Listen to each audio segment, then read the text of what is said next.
Regular board meeting of January 9, 2025. It is now 4:07 p.m. We will begin roll call. President Joe, Present. Vice President Lake. Here. Clerk Chavez.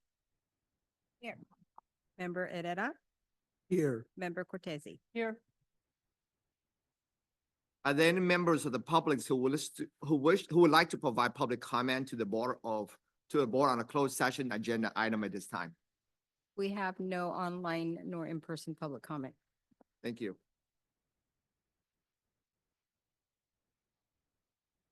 We will now adjourn to closed sessions. It is now 4:08 p.m.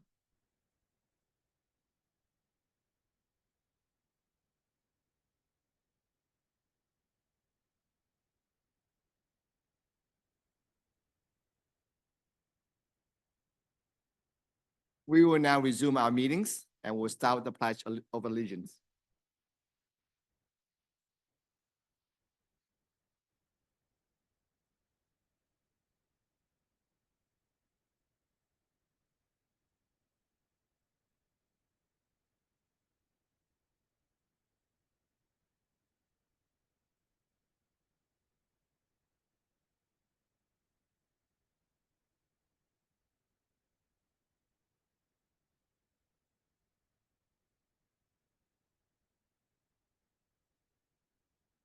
Welcome and thank you for being here. We'll start out with 4.0.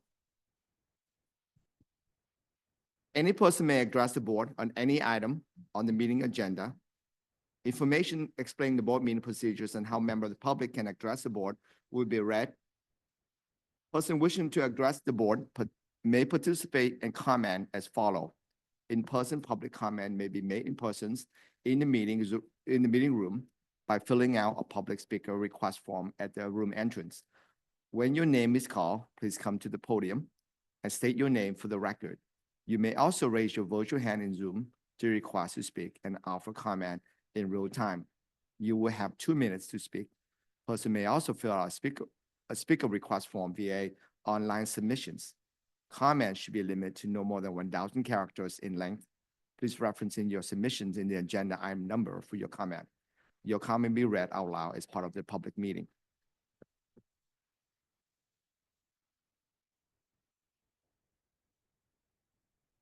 Are there any public comments for item 4.01? Nope. Seeing none, hearing none, I would like to move to item number 5.5. The superintendent and/or board member may request that items be removed from the agenda for considerations and/or carried to a future board meeting for considerations and actions, and that the board may take action on a regular meeting on a subject not listed in the public agenda on an emergency basis, all the bases allowed by the law, Government Code 54954.2. Are there any requests from the superintendent? No requests from administration. Hearing none, seeing none. Board special recognitions for sport. This is one of my favorite, and I imagine so my colleague as well.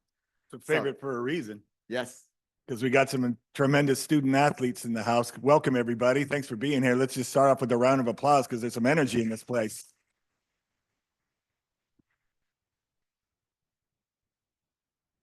See everybody, a lot of people are starting to look at the wall and going, hey, that's me, that's us. We did it. Absolutely, you did. During this last for fall sports, we experienced a lot of success in the classroom with these student athletes, but also on the field.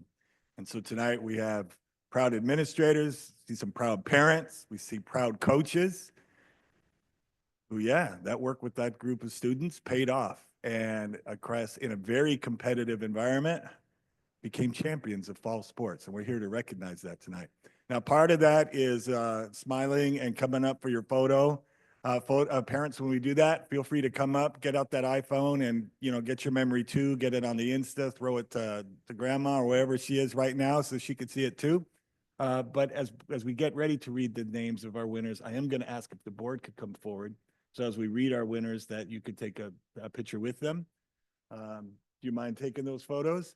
And in some soul, I'm hoping we'll jump out and move that thing off to the side. So I'd like to invite the board to come forward as we get ready to recognize our champions for this fall sports season. And for all those wondering who that is, that's Katie. She's coming up because she is the president of the Student Governing Board and sits on our board. That's right. Go ahead, give her a round of applause.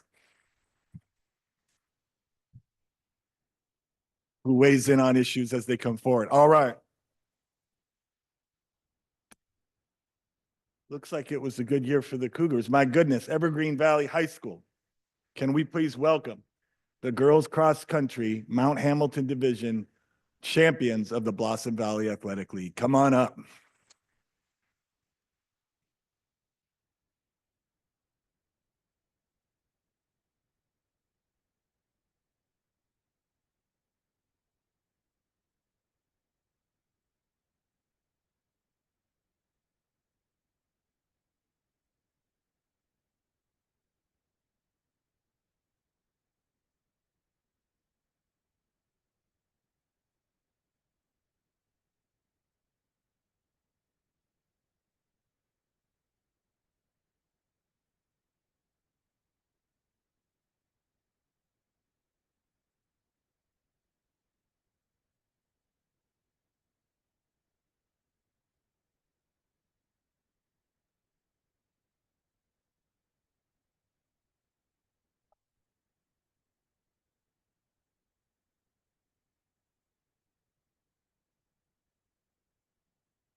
Also competing in the Blossom Valley Athletic League, and they were the Santa Teresa Division champions, boys water polo of Evergreen Valley High School.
What was the toughest part of the season? The photo. Okay. Hey, so we had two individual champions from Evergreen Valley High School.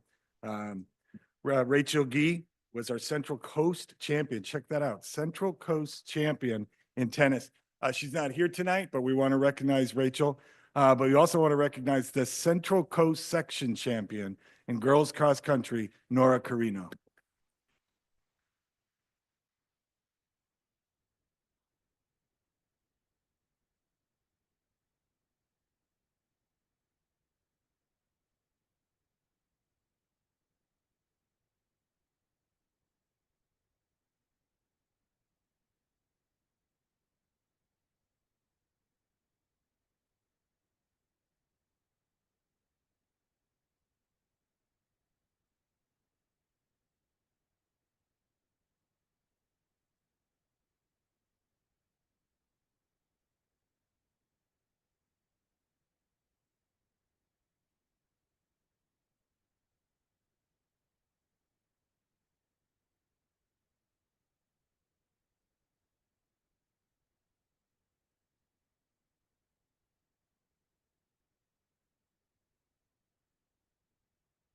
Are there any Sixers in the house?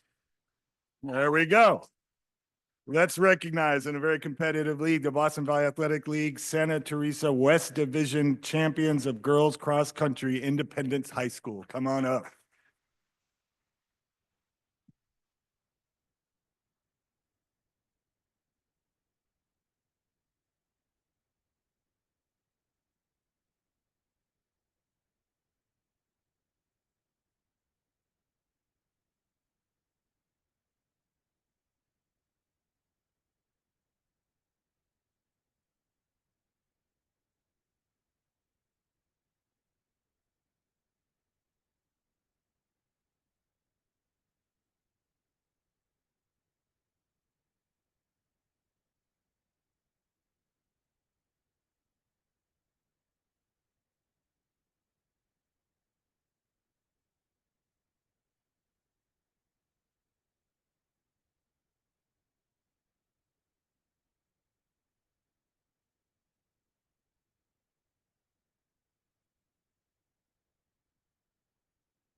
I'll sit this one out. We're getting ready for the comments.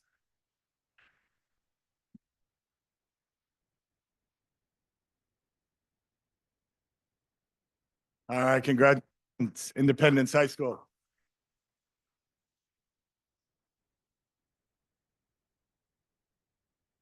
All right. Principal Gubon, thanks for being here to celebrate with the former principal of James Lick. Let's keep bleeding green. Let's go Comets. There we go. We have the champions once again of the Santa Teresa East Division of the Blossom Valley Athletic League, champions for boys cross country, James Lick High School Comets.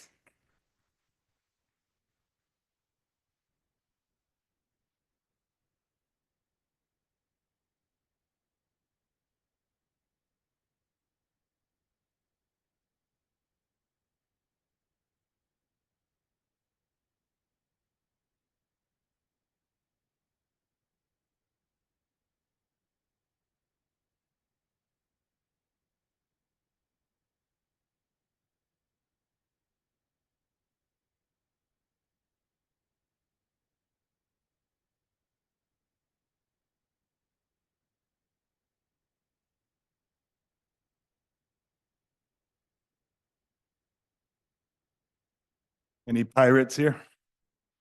Woo! Thought we were gonna get an R or something like that, but all good. All right. Let's talk about this. Congratulations. It looks like this fall we really ran away with things. Blossom Valley Athletic League of the Mount Hamilton Division champions for boys cross country. Congratulations, Piedmont Hills High School. Come on up.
It appears to me, Piedmont, that you have about as many championships as you have Piedmont Hills principals in the room. So Tracy Williams, Ginny Davis, could you please stand as well? Both former principals of Piedmont Hills High School.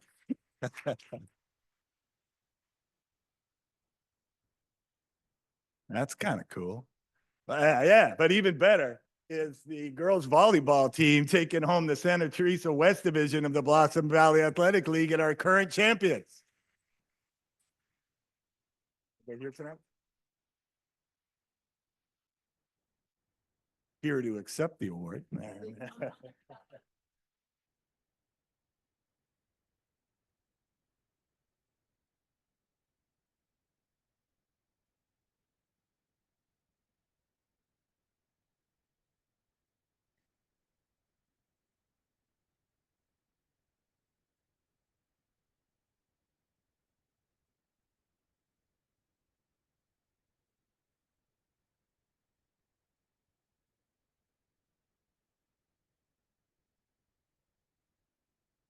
All right, continuing Pirate dominance. Look at this. Santa Teresa Foothill Division of the Blossom Valley Athletic League. Yes, they are the champions of football, Piedmont Hills High School. Congratulations.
All right. Any Raiders in the house? And no, I don't mean you fans of Las Vegas, but Silver Creek, are we here? What's that? We're not here, but let's go ahead and honor them anyways. But thank you. All right, it's very clear we have the right people in the room tonight. Thank you for that. All right, hey, all seriousness, Santa Teresa East Division Blossom Valley Athletic League champions for girls cross country, the Raiders of Silver Creek High School. Let's just give them some love. Continuing to dominate the Santa Teresa East Division in the Blossom Valley Athletic League champions in girls volleyball, again, the Raiders of Silver Creek High School.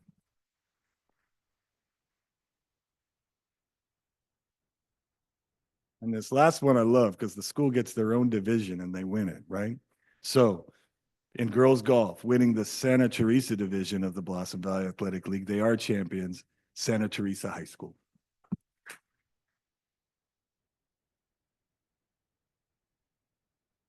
So congratulations to the families, the athletes, coaches, those that help support it, athletic directors that get everything worked away, appreciate it. All the people that go into the study and the practice and the perseverance, you've made us proud. And you get to walk around for the rest of your life. When people talk about high school, you go, yeah, I was a champion. That's kind of cool. Congratulations on that. And thanks for representing this district so well. Thank you very much.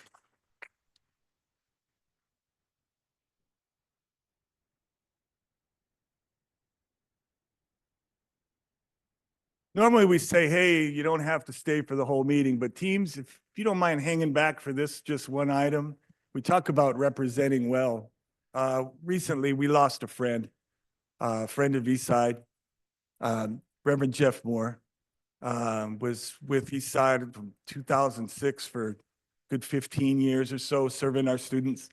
I referred earlier, I used to be the principal, James Lick. Every once in a while, Jeff would come up. It's like, Glenn, we got a student that needs some support. I'm like, okay, who we got? And that's what Reverend Moore did in our district, was he found those students that needed more support and found a way to direct supports to them, and he made a difference in many individual student lives.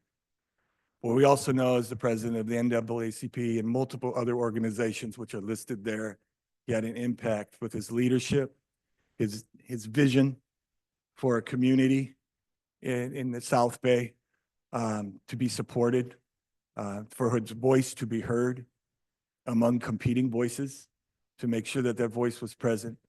And he was a tireless advocate, whether it was through his religious responsibilities, through NAACP, or through his work as an educator. And a little while ago, we lost Jeff. And so tonight we'll be concluding our meeting with a moment of silence and adjourning in his name.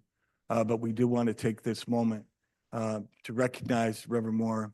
And also, I do believe we have some members of his family. Mom, you're here tonight. Thank you so much for being here. And thank you for mentoring and guiding a son that truly gave greatly to a community and to the students of our district.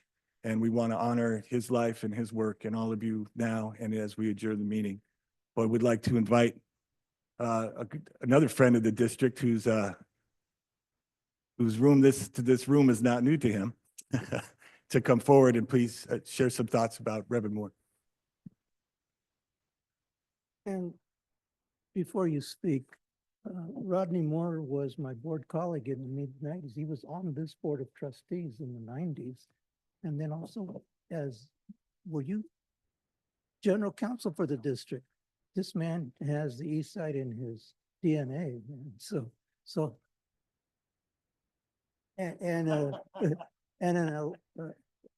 Yeah, graduated from Silver Creek High School. We have more to say, but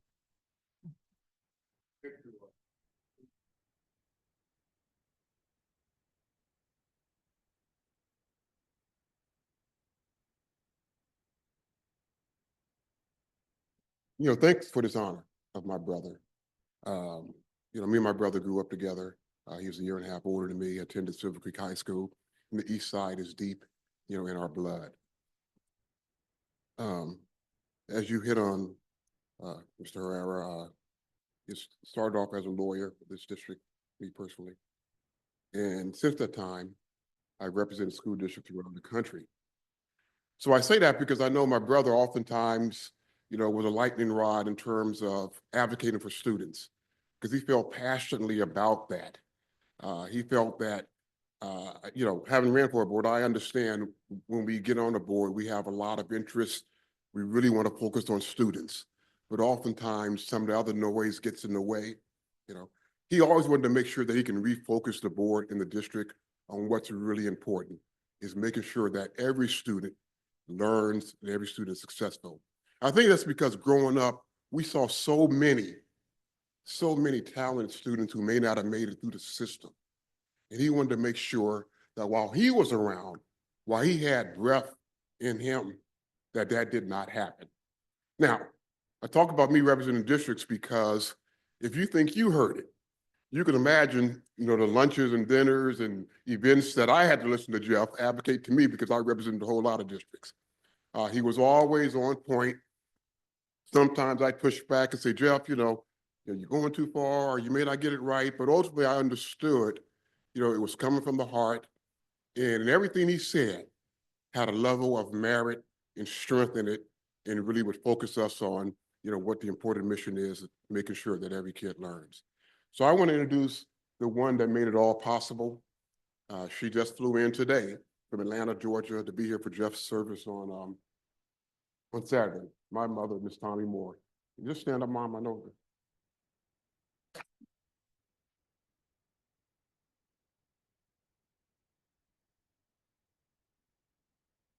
So to conclude, I just want to thank you, for really loving my brother, for caring for my brother, and giving him a home where he can basically merge his life's work with his employment, which is education and making sure that our kids are successful. So with that, I'll say thank you very much. Thank you.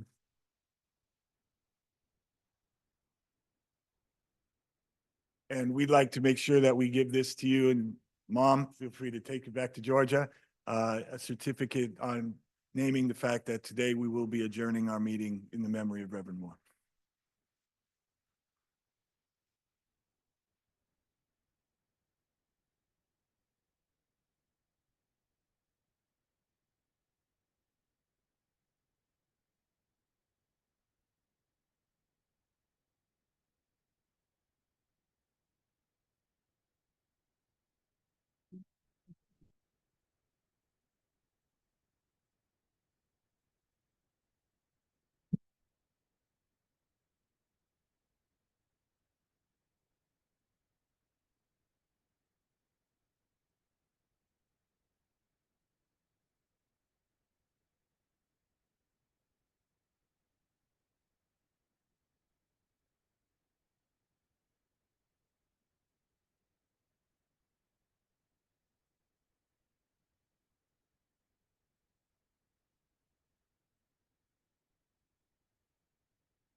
In Eastside, we intend to welcome every student as they are, get to know their strengths and areas of growth so that we can positively respond, so that our students can be full participants in their classrooms, their schools in Silicon Valley. And I think of the work that I observed Reverend Moore and Jeff do in this district was the ultimate expression of that, meeting students as they are, finding out where their strengths and areas of growth to positively respond towards full participation. And we thank him for that. Thank you all. And students, I said, if there's a time to leave the meeting, I would say now's the time. Well, except You can stay, however. we're going to make You would some like to make some comments for this? Yes, Apologize for that, for sure.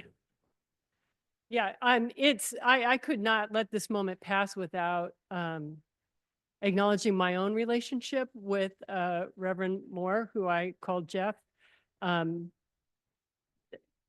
Rodney, you know that the Corteses and the Moores go back a long way to high school.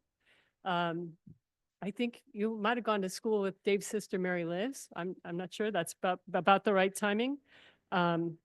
And then, of course, you served together on this board in the 90s, and we're law partners for a little while, right? And then, as my husband continued in his career, worked very closely with Jeff in his capacity as the president of the NAACP, did a lot of pro bono work with the NAACP, and they were very much partners. I was going to say partners in crime, but I think that's the wrong.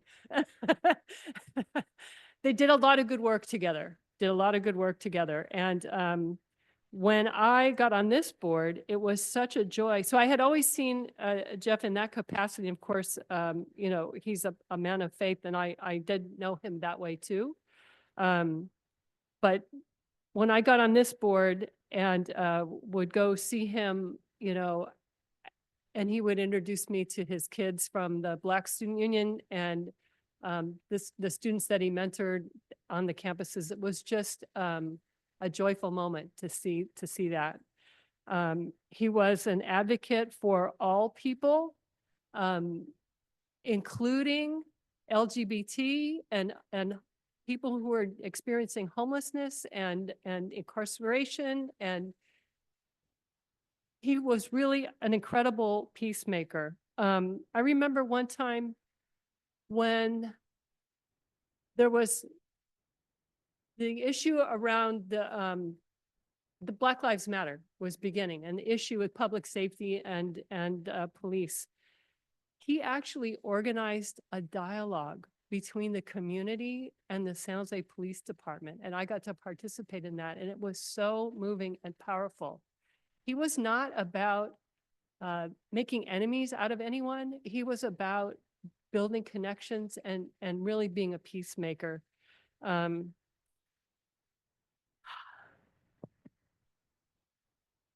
It's a huge loss. It's a huge loss. So thank you, family, for supporting him in that work. I know that no one does that kind of work alone, and I know that you are all there behind him, and just really personally very grateful for his life and legacy.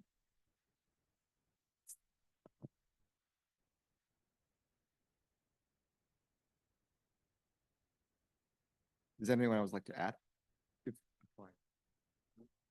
I'll just say there'll be other opportunities as well, but you know when you're meeting someone who's authentic to their core, they're not playing you, they're not anything other than speaking their truth and what their heart is impassioned about. And Jeff, even when he was just kind of like stepped back a little bit, was still always in an impassioned stance. That's just how he lived his life. And I'm glad there's opportunities to recognize him more than once for the life he lived and all that he gave to this community. If you want to know someone, you know by the people who have worked with him, and I'm such privileged to hear and to work with those who have been impacted by the work of Reverend Moore. I am proud that this is technically my first official request to put an item on the agenda as board presidents to recognize and also to adjourn this meeting in honor of the late Reverend. And thank you for the family for being here, and thank you for your service and your support of Reverend Moore. I'm going to recognize additional speaker.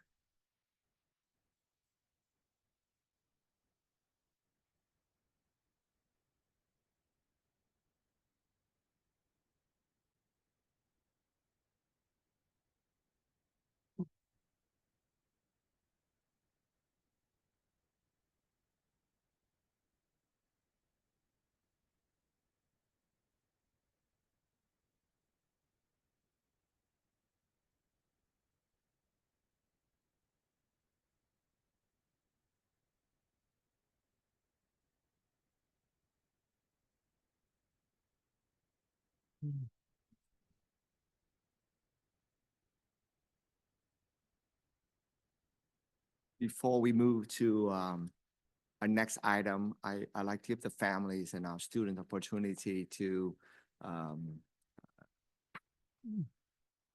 Go home. go home, do your homework. Hey, congratulations again to all of you. Made us proud. We'll take a quick minute if folks a chance.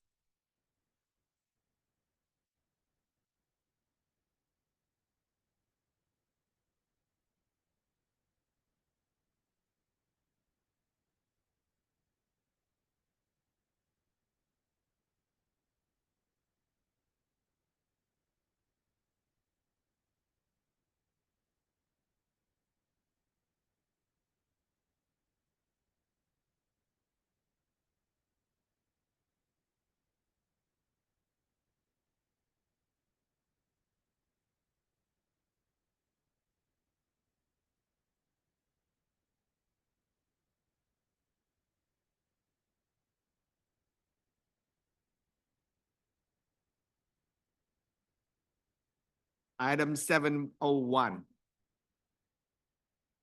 Katie Hyung, our student governing board representative. Good evening, everyone. At the last SGB meeting, we worked on filming content for a promotional video on Say Something, which, as many students know, is a anonymous reporting system that they can use to report any tips that can help others or themselves. So we strongly encourage all students to take advantage and use this system. Additionally, we continued our committee work, working on the annual student input poll, which is an important tool for gathering feedback on student life. So we encourage everyone, once that poll is released, to please participate when the time comes. And additionally, another committee worked on planning the AAPI Festival, which we have settled on a date in May, and we are so excited to invite everyone to celebrate diversity and cultures. Celebrate a night, a night celebrating diversity and culture. So keep an eye out for more updates as time rolls around. Thank you, everyone. 8.01, the superintendent and a board member may request that item be considered, discussed, and acted on out of order indicate on the agenda as per schedule. No request from administration. Hearing none, seeing none. Item 9, public hearing. Agenda item 9.01. We now hold a public hearing scheduled at approximately 6:56 p.m. to receive and sunshine the initial proposal for successful contract from San Jose Federation of Teachers, Local 957, AFT, AFL-CIO to Eastside Union High School District. No online comment? Hearing none, seeing none. Calling for public speaker a second time. Calling for public speaker a third time. There being no person present who are interested in providing testimony, the public testimony portion of this item is now closed.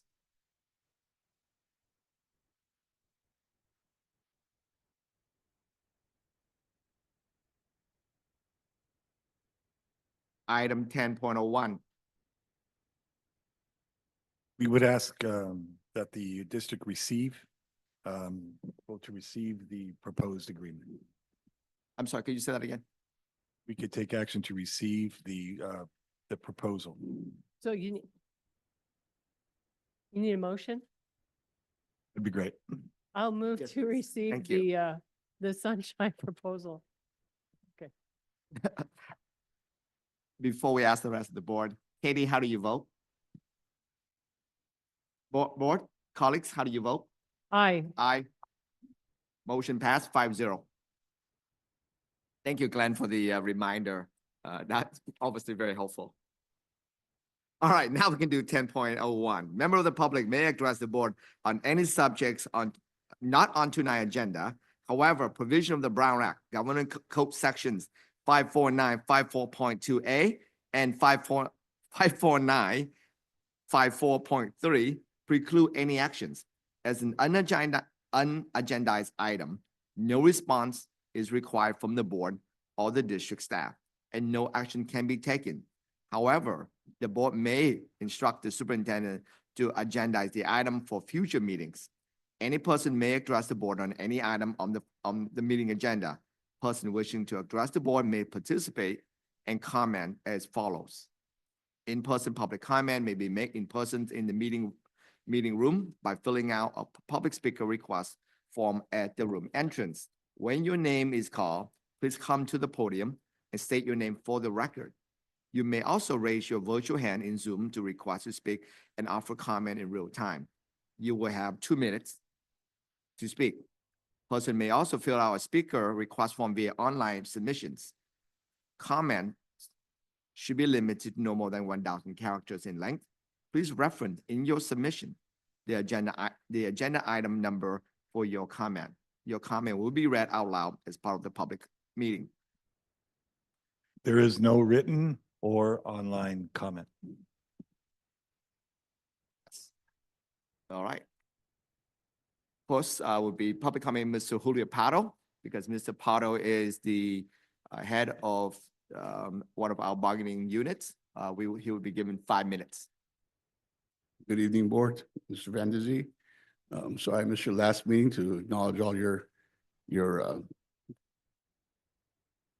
victories in your elections for the two of you that were renominated and voted on again. Happy New Year so far. I'm hoping it stays that way for us because this is going to be a tough year for everybody. We know, let's face it, the elephant in the room is the fact that with the government hurting so bad right now, we're not sure how much we're going to have in order to keep all our people. So I'm hoping we can come out to some kind of possible way of saving as many people as possible within the classified ranks and within the teachers. Find a way to keep our students from leaving us, because it's not just the fact that students are moving away. There are other factors that are coming into effect here. And a lot of it is the fact that some families have to unfortunately, have their children help work in order to help support the families. And that makes it tough for those students that come to our schools. So I'm hoping we can find a way to help those families so that their students continue to get the education they need in order to be successful. The last thing I'd like to say is that on a personal note, I give my heartfelt condolences, and my chapter, CSCA Chapter 187, East Foothills, also gives their condolences to the family of a longtime member of our chapter and a longtime employee of this district, Ms. Kathy Medina. Thank you. Thank you, Mr. Pardo. Any additional public comment? Item 11.01, discussions on and/or actions regarding local control and accountability plan stakeholder advisory process. Superintendent Glenn Van der Zee. So attached, you have a memo that was penned. I'm going to go ahead and let people know, penned primarily by Board Member Herrera, who has been meeting with others, and there's some discussion. In years past, we've had meetings regarding the LCAP in May or after the plan has been developed. And so the ask for tonight is for the board to not hold a study session so much as to authorize us to have a meeting directed by Board Member Cortese and, Board Member Herrera, working with administration for a meeting in January to look at the LCAP. And you can see within there's a lot of good things about it, but where there's comments or questions or affirmations or taking a look even through a policy lens, that there would be an opportunity for multiple stakeholders to be able to give input as we begin, or before we go into the input phase, and as we do our outreach, which is, I'm going to name it like above and beyond what other districts do, but hey, always ready to listen and have a meeting beforehand for involved stakeholders. And so this action has been brought forward essentially as a request for you all to authorize the administration to work with Board Members Cortese and Herrera to develop that meeting in January. Recognizing Trustee Herrera. Thank you, Mr. Superintendent. I do want to appreciate the willingness of the administration to convene this kind of a discussion. And for me, it's more than receiving input. It is engaging in a deliberative discussion where we exchange views, understand each other a little more deeply than we typically do, and have an opportunity to pursue lines of inquiry right there in the moment as we're hearing things. We can pick up a line of inquiry, we can exchange views, a kind of point counterpoint, at the end of which I believe there will be perspectives that have been clarified and information that has been provided that can be helpful. Ultimately, this is purely it can yield perspectives or information that the administration can work with in preparing and recommending the LCAP. I'm looking forward to the opportunity and appreciate the administration's willingness, and Trustee Cortese and I have had considerable experience in our careers as trustees and other in engaging in this type of an exchange of views. So looking forward to the date to be set as I'm Date to be determined, and as we ask for a motion, I would ask that we do, because it does mention a study session in the last sentence of this memo, that it would be a meeting, not a study Okay, session with right. the five. That So- be part of the motion. So I move that the board authorize the administration to work with trustees Cortese and Herrera in convening a meeting that can be an exchange of views on the LCAP with interested stakeholders. I'll second. And before we vote, I just want to add a comment that in this memo, that Trustee Ariel and I work together. I have full confidence in the two trustee, Cortese and Ariel, to lead and implement these conversations to bring about a productive conversations. Not just a one-way input, but really a two-way conversation to have a deeper understanding. And I have full confidence, and I'm hoping all my colleagues will join in voting for this. Additionally, I did check with legal counsel to make sure we're in full compliance with the Brown Act in the particular manner that we are approaching. And I would also just like to say, you know, in the past couple years, we have sort of shoehorned a meeting in at the 11th hour, you know, Friday afternoon at 5 p.m., kind of craziness like that. And so I'm glad that we brought this kind of thoughtful, you know, approach. So it's not a, yeah, ad hoc like that. It's something that it's intentional. So appreciate that. So I made a motion. With that in Pat mind, second. with that in mind, Katie, how do you vote? Colleagues, how do you vote? Aye. Motion passed by vote. Item 12.01. Discussions and all action to receive the first reading of proposed amendment to board policy 6142.7, physical education, and receive amendment to administrative regulations 6142.7, physical educations. Associate Superintendent Teresa Marquez. Thank you, President Doe. So in our continued efforts to update our board policies and educational services as well to be in compliance with our recent review from federal program monitoring, it is a requirement as per federal program monitoring to update this particular board policy. So I bring it forth as a first reading. I'm sorry, I apologize, just a Cortese. I just have a quick question, because the policy and the administrative regulation references a fitness gram. What is that? Yes, so for many years, one of the requirements of for assessments other than math and science is actually a fitness exam that our students are administered as part of their PE class. It's gone through multiple iterations as we also shift to a more inclusive gender identity. So when it first became an assessment for us, it was based on BMI, body mass index, which is gender-based, right? You're for females, for males, you hit a certain aerobic capacity, and then you find your healthy fitness zone based on gender and age. I'm sure many of us have gone to our doctors and we get that BMI that says, you're here, you're there, here's your healthy fit zone.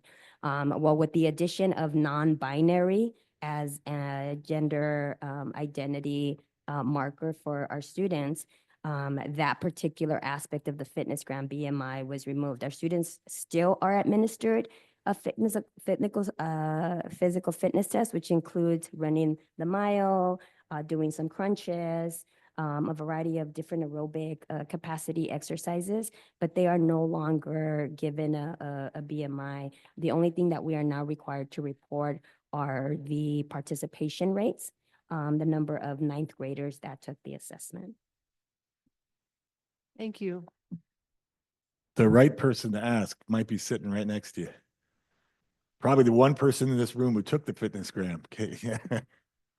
I definitely remember it, and I remember how much my friends did not exactly enjoy doing. But I actually had a question too. If this is required by the state, is that why we have to do it each year? And what happens if like say students don't pass this test or? Nothing. If you don't pass it, nothing. It's not a graduation requirement or anything like that. It's just one of those assessments that we need to collect as part of a state mandate. We're probably going to see more iterations of it. But for now, it's more of, did the student take it? Did they not take it? Individually, their PE teacher can give them a score. And if the student so chooses, they can go, there's charts in them. I'm sure you've probably seen them, the charts of your healthy fit zone that a student for their own purposes can go and identify whether, where they are in that healthy fit zone. But for right now, you do it as just part of your PE course at the ninth grade level. And then we just report participation rates. This is the first reading. There's no action to be taken. Am I correct? Correct. I was remiss in not recognizing that under previous item 11.01, the motion was made by trustee Herrera and second by trustee Cortese. Moving on to 12.02. Discussions and no action to receive and adopt second reading of proposed amendment to board policies 5131, conduct, 5132, positive school climate, and 5145.11, questioning and apprehensions by law enforcement. Associate Superintendent Torres Marquez, please. I'll move to approve. This is second reading, so That's correct. yeah, I'll just move to approve, if that's all right. If our associate superintendent is all comfortable with that, I would like to recognize, I believe motion was made by trustee Cortese, second by Lay. Katie, how do you vote? Colleagues, how do you vote? Aye. Aye. Motion passed 5-0. 12.03, discussion and action to approve the 2025 summer school program. Again, Associate Superintendent Marquez. Thank you once again, President Doe. This is a standard item that each year is brought forth. Fortunately, we continue to be able to prioritize the expanded learning needs for our students. And so I bring to the board our proposed dates and offerings, general offerings for our summer school program for 2025. Second.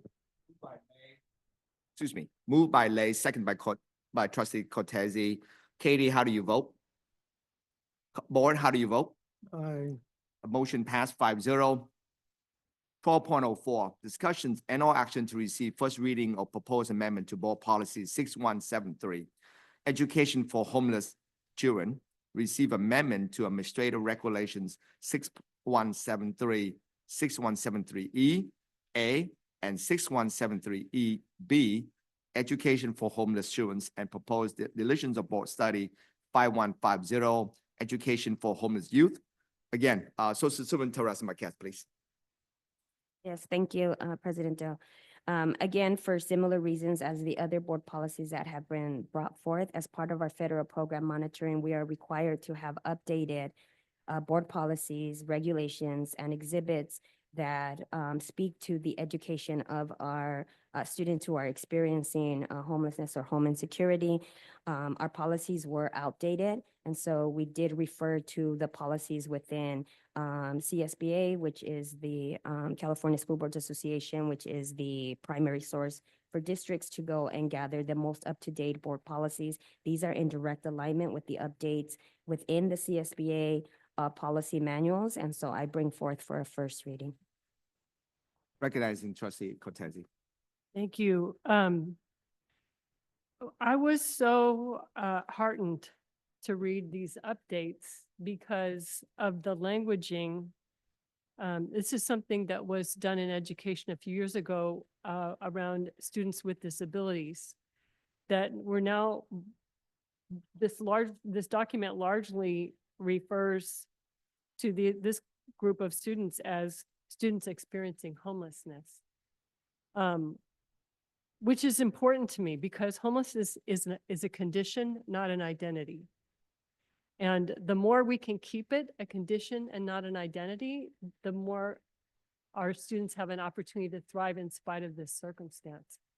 So I'm curious, and this came right off the CSBA, whatever form that they send that to you. So this is not a critique of you, but I'm wondering, there's places where they still keep referencing homeless children and youth, homeless students.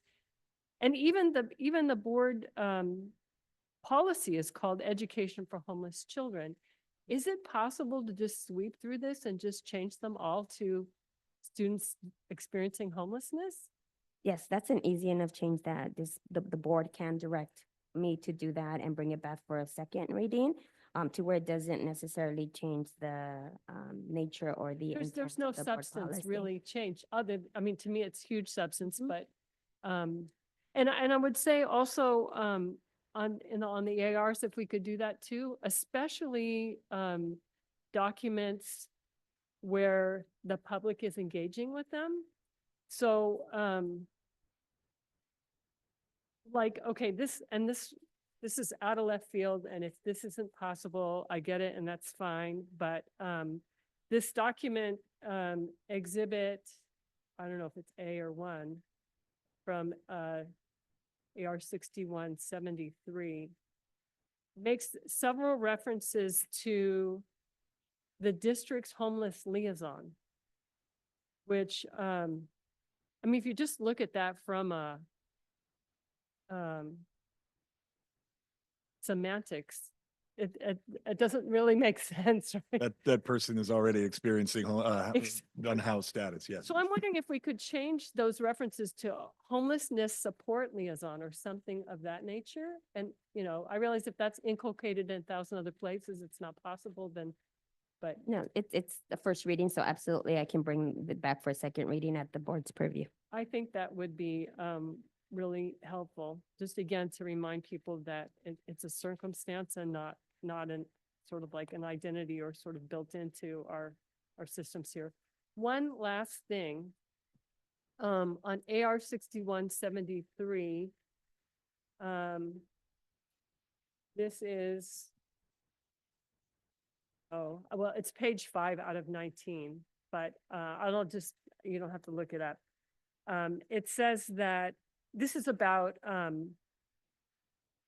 placing students at whatever school is determined appropriate given wherever they're staying or whatnot.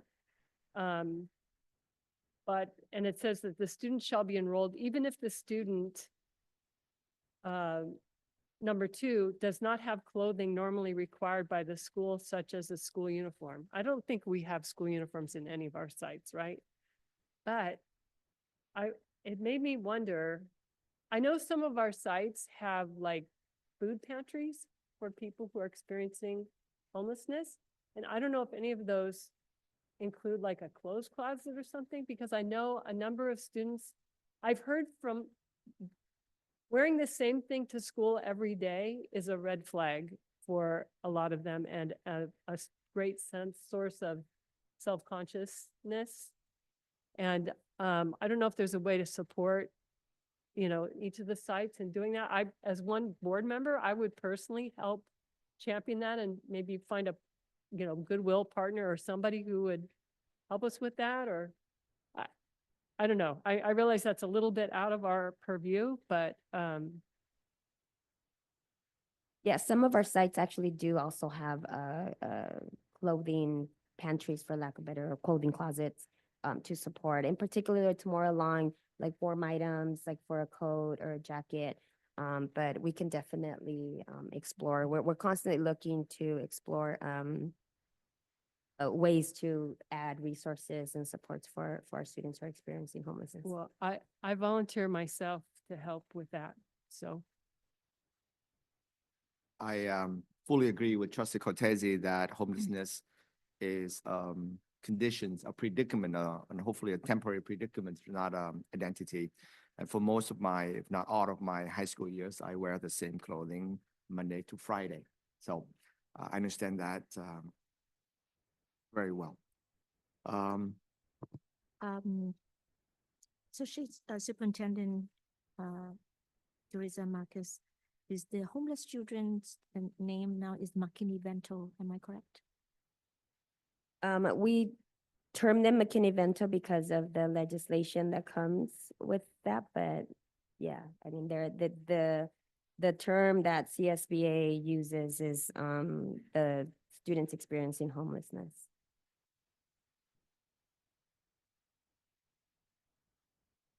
This is the first reading. There's no actions, but thank you for presenting to us.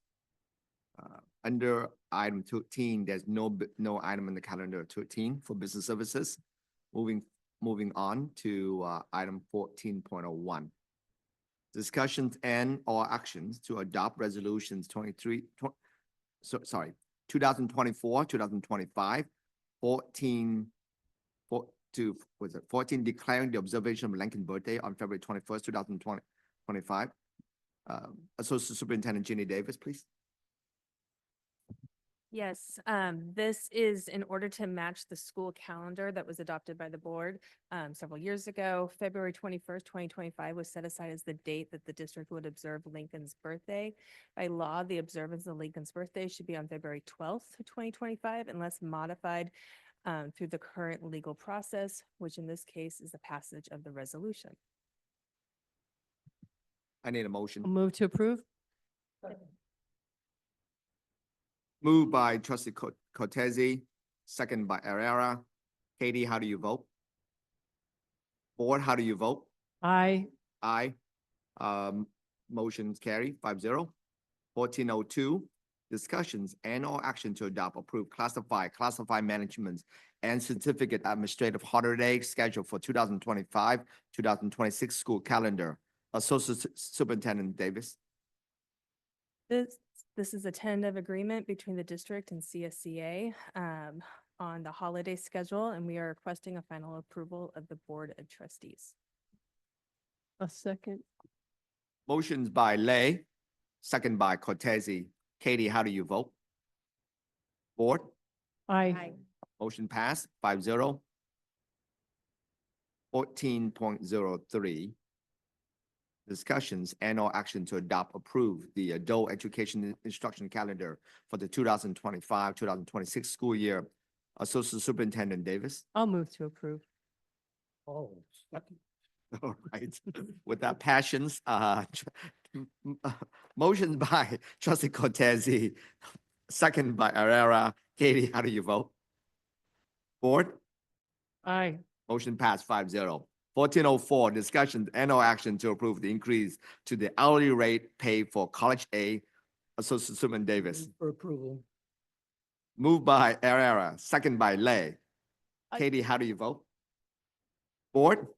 Aye. Aye. Aye. I do Motion- think it's, we race through that, but I do think it's important that we acknowledge that we are, through this action, recognizing the contribution that our college students make in supporting our students. So, Hopefully we do the same for other categories as well. right. All right, so, Board, how do you vote? Aye. Aye. Aye. Motion passed 5-0. 15.01, discussion and no action to adopt resolution 2024-2025 hyphenated 15 to authorize request for proposal for technology contract pursuant to public contract code section 20118.2. Associate Superintendent Tom Huynh. Thank you. This is a standard item that allows us to use the E-rate process to install equipment at seminar sites. I'll move to approve. Second. Moved by Cortese, second by Herrera. Katie, how do you vote? Board? Aye. Motion passed 5-0. Consent calendar. Second. Thank you. Moved by Chavez, second by Cortese. Katie, how do you vote? Board? Aye. Aye. Motion passed 5-0. I believe we're now skipping to 21 21.01. Am I correct?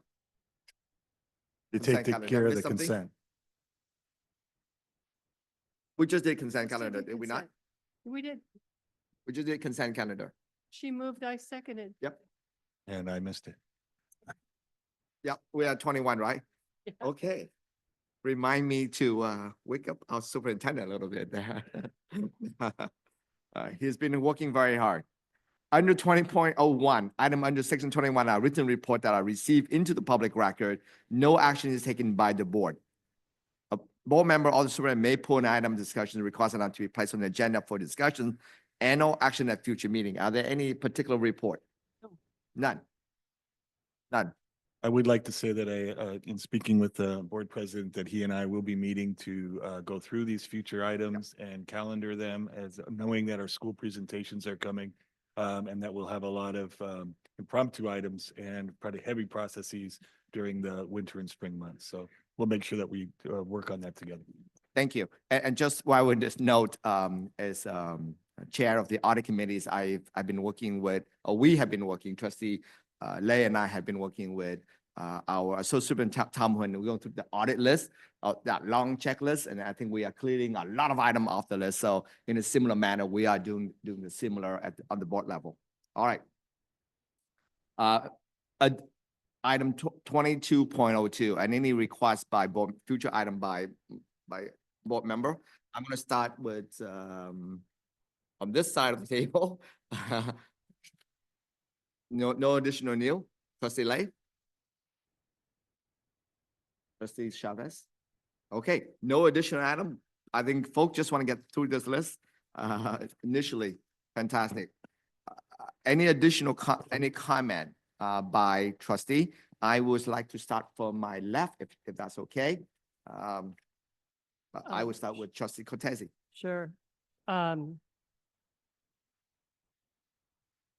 I just want to acknowledge the heaviness in my heart for the people of LA and for LA Unified and the horror that they've been dealing with this week. Yeah, my son came home yesterday, which really brought it home to me, but because he lives in Hollywood. But I can't even imagine anything like that happening here, and it could. So my heart goes out to them. Trustee Chavez. Trustee Ayara. I'm going to comment regarding Metro Ed. There's a fairly significant issue that is brewing in the organization having to do with a claim by Milpitas School District that is complex. But if they were to prevail in the redress that they're seeking, it would require refunding millions of dollars to that district according to their recalculations of prior years. It's very involved. It resulted in a couple of board colleagues there reaching out to me asking if I would be willing to serve as board president this year. It's not my turn, but the person whose turn it is says that he would nominate me if I'd be willing to serve, and I initially resisted, and then I said, you know, I will, because I'm actually, you know, the best person on the board right now, given all the dynamics, to work with who are still new superintendent. Our superintendent's been there since July, and this thing has so many cross dynamics, and so on. So I'm just making you aware of it. You know, brewing there, and there's other fiscal issues brewing, so it's a good time to kind of step up and help. Move forward. Thank you for your report and thank you for alerting us. Trustee Lay? I think the Santa Clara County School Board Association will have a lunch and learn Zoom on Wednesday, January 15, 12 to 1. It's the email sent out by Bonnie Mace and Amy. You know, we can look into for that. And I just want to say welcome back after 2 weeks vacation from administrator, staff, teachers, and also students. I hope you have a good rest, 2 weeks vacation, and now we're gonna continue for the rest of the this semester.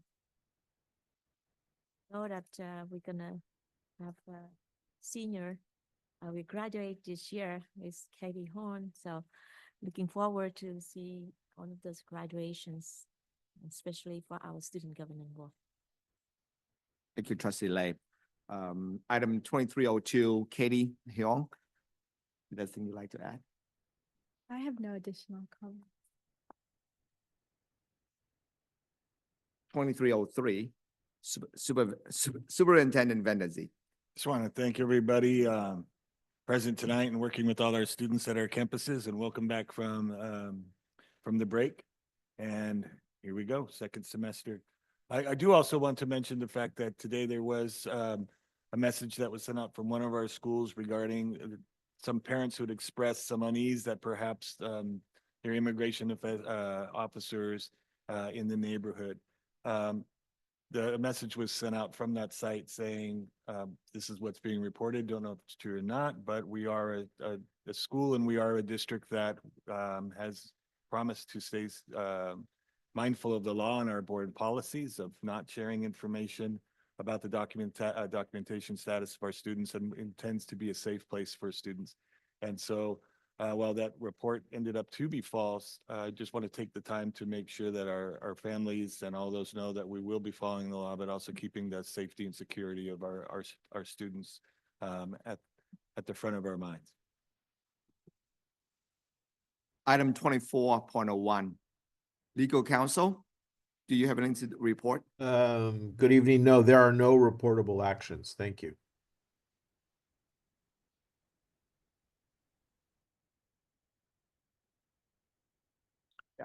For closed session, yeah.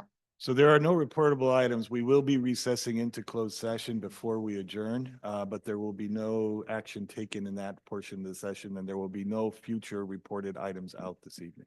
Thank you for that clarifications. And so we will recess to closed sessions and we will come back to adjourn the meeting at a later time. Yeah, and as we've already announced publicly, we'll be adjourning in memory of Reverend Jethro Moore. That is correct. And we'll take a moment of silence when we close that meeting.